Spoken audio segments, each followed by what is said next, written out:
ভাই, বলটা ওদিকে না দিয়ে এদিকে দে। আরে ধুর, তুই সবসময় এত সোজা খেলে কেন? একটু মজা কর না। মা, আমি কালকেই প্রজেক্টটা সময় মতো জমা দিয়ে দেব। হুম, সব সময় অর্জুন অর্জুন, কেউ আমার কথা শোনে না। ভাই, তুই কি রাগ করেছিস?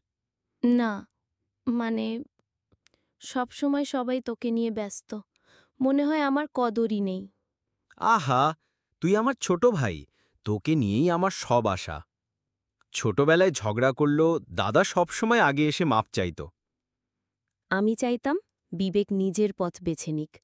আজ সে একজন বড় শিল্পী। মা, আজ আমি যেটুকু হতে পেরেছি সব অর্জুন দাদার জন্য। আর আমি শিখেছি জীবনে শুধু দায়িত্ব নয়, আনন্দও জরুরি। ভাই মানে শুধু রক্তের সম্পর্ক নয়, সেটা একসাথে চলার অঙ্গীকার। পথ আলাদা হলেও হৃদয় একটা।